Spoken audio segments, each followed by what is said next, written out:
வணக்கம். ஃபிலோஸின் கல்வி முறை மூலமாக இப்பொழுது நாம் புறநானூறு எனும் சங்க இலக்கிய வரிசையில் 204வது பாடல், அந்த பாடலில் உள்ள வரிகளை பயன்படுத்தி அறிவியல் செய்திகளை மாணவர்களுக்கு எவ்வாறு கற்றுக் கொடுக்க முடியும் என்பதை நாம் இப்பொழுது காண்போம். புறநானூறுல இந்த 204வது பாடல், இந்த பாடலை பாடியவர் வல்வில் ஊரி அப்படின்ற அந்த பாடலுடைய பெயர் வல்வில் ஊரி. பாடியவர் கலைதன் யானையார். நம்ம முதல்ல பாடலை பார்ப்போமா? அது பாடலை பார்த்துட்டு அதுக்கப்புறம் நம்ம அதனுடைய கருத்தை நம்ம அதை எப்படி அறிவியலை படித்துக் கொள்வதற்கு அதை எப்படி நாம் பயன்படுத்துவது என்பதை நாம் காண்போம். இப்பொழுது பாடல். ஈயன இரத்தல் இழிந்தன்று அதன் எதிர் ஈயேன் என்றல் அதனினும் இழிந்தன்று.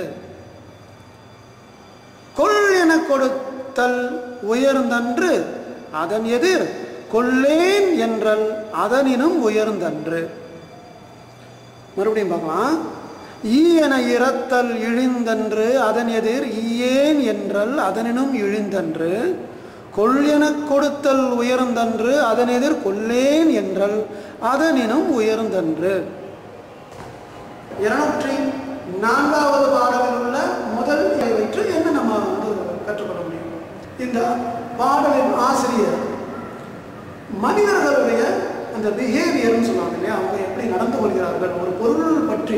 ஒரு பொருளை 2 பேர் இருக்காங்க சார், ஆ இ என்று 2 பேர், ஒருத்தர் ஆ ஒருத்தர் இ. இந்த ஆவுக்கும் ஈவுக்கும் இடையில் ஒரு பொருள் உள்ளது. ஆ அந்த பொருளை வைத்திருக்கிறார், ஈயிடம் அந்த பொருள் இல்லை அப்படி இருக்கலாம். இல்லை ஈ அந்த பொருளை வைத்திருக்கிறார், ஆவிடம் அந்த பொருள் இல்லை. இப்போ இந்த ஈயும் ஆவும் எவ்வாறெல்லாம் அந்த பொருளுக்காக நடந்து கொள்ள முடியும் அப்படின்னு 4 நிலைகளை அவர் கூறுகிறார். அதில் ஒரு நிலை இழிவான நிலை, ஒரு நிலை ரொம்ப இழிவான நிலை, ஒரு நிலை உயர்வான நிலை, ஒரு நிலை மிகவும் உயர்வான நிலை அப்படின்னு 4 அடுக்குகள். இழிவு, மிகவும் இழிவு, உயர்வு, மிகவும் உயர்வு. அது இழிவுனா ஃபர்ஸ்ட் என்ன? ஒருத்தர்கிட்ட போய் நம்ம ஒரு பொருளை கேட்பது இழிவு. சார் எனக்கு தான் கொடுங்க ப்ளீஸ் அப்படின்றவங்கள அது இழிவு. அதை விட இழிவு என்ன தெரியுமா? ஒரு பொருளை வைத்துக் கொண்டே இருக்கு ஆனா கொடுக்க மாட்டாங்க. ஏன் இல்லைன்னு சொல்ல, இருக்கு கொடுக்க மாட்டான், இது எனக்கு மட்டும்தான் அப்படின்னு சொல்றாங்க இல்லையா, அது ஏன் கொடுக்க மாட்டேன் என்று வைத்துக் கொண்டு கொடுக்க மாட்டேன் என்பது இழிவிலும் இழிவு. சரி, உயர்வு என்ன? ஒருத்தவங்களுடைய தேவையை புரிந்து கொண்டு அவங்க கேட்கறதுக்கு முன்னாடியே கொண்டு போய் கொடுப்பது உயர்வு. அப்போ அதை விட உயர்வது என்னன்னா, அப்படி யாராவது கொடுக்கும் பொழுது நமக்கு அது தேவையை இருந்தால் கூட வேண்டாம், எனக்கு வேண்டாம் அப்படின்னு சொல்றாங்க பத்தியா, அதுதான் மிகவும் உயர்ந்தது. ஸோ இழிவு கேட்பது, அதை விட இழிவு வைத்துக்கொண்டு இல்லை என்பது உயர்வு. கேளாமல் இருக்கும் பொழுதே கொடுப்பது அதனிடம் உயர்வு, அப்படி கொடுக்கப்படுவதை கூட வேண்டாம் என்று சொல்வது.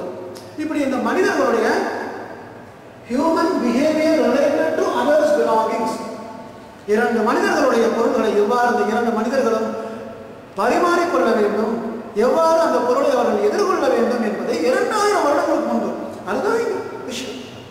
2000 வருடங்களுக்கு பிறகு, ஒரு 20 செஞ்சுரிஸ்க்கு முன்னால் உலகத்தில் வாழ்ந்த ஒரு புலவர் அந்த ஒரு இலக்கியத்தில் இழிவானது என்ன, ரொம்ப இழிவானது என்ன, உயர்வானது என்ன, ரொம்ப உயர்வானது என்னன்னு சொல்றாரு. இப்போ மிகவும் உயர்வானதுன்னு அவர் என்ன சொல்றாருன்னா, ஒருத்தர் கொடுக்கறத கூட தேவை இருந்தால் கூட வேண்டாம்னு சொல்றது. இப்படி தேவை இருக்கும் பொழுது கூட வேண்டாம்னு சொல்றதுதான் இந்த desire. I don't want it, எனக்கு வேண்டாம். இந்த ஒரு குணத்தை தான் நம்ம புத்தர் தெரிவிக்கும். வேண்டாம், எதன் மீதும் ஆசை வேண்டாம், கொடுத்தாலும் வேண்டாம், எனக்கு எதுவும் வேண்டாம், அவங்களுக்கு அரசா செய்ய விட்டு சொல்றாங்க. ஸோ வேண்டாம் என்று சொல்வது அந்த டிசைர் தான் மிகவும் உயர்ந்தது அப்படின்றது இந்த பாடலிலும் அதுதான் விஷயம். புத்த மதத்தினுடைய கோட்பாடும் அதுதான். ஸோ நீங்க பாத்தீங்கன்னா ஒரு உயர்ந்த சிந்தனை இவர்கிட்ட இருந்திருக்கு, 2000 வருஷம் முன்னாடியே இருந்திருக்கு. ஸோ ஒரு நல்ல அந்த சிந்தனையை நம்ம பார்க்கணும், அந்த சமூகத்துடைய அமைப்பை நம்ம பார்க்கணும். ஸோ கேட்கிறவங்களும் இருந்திருக்கிறாங்க, கேட்டும் கொடுக்காம இருக்கிறவங்களும் இருந்திருக்காங்க, கேட்காமலேயே கொடுப்பவங்களும் இருந்திருக்காங்க, கொடுக்காமலும் அதை வேண்டாம் அப்படின்னு கொடுத்தாலும் அதை வேண்டாம்னு சொல்லக்கூடிய உயர்ந்தவர்களும் இருந்திருக்கிறாங்க. ஸோ 4 வகையான மனிதர்களும் சங்க இலக்கிய காலங்களில் இருந்துள்ளார்கள். அந்த 4 வகையான அந்த ஹியூமன் பிஹேவியர், அந்த ஹியூமனுடைய நடைமுறைகள், ஹியூமன்ஸ் எவ்வாறு நடந்து கொண்டார்கள், மனிதர்களுடைய நடவடிக்கைகளை பற்றி அந்த ஒரு அழகான விளக்கத்தை இந்த 2 வரியில இந்த 204வது பாடலை நாம் கண்டோம். இன்னும் நிறைய காண்போம். நன்றி.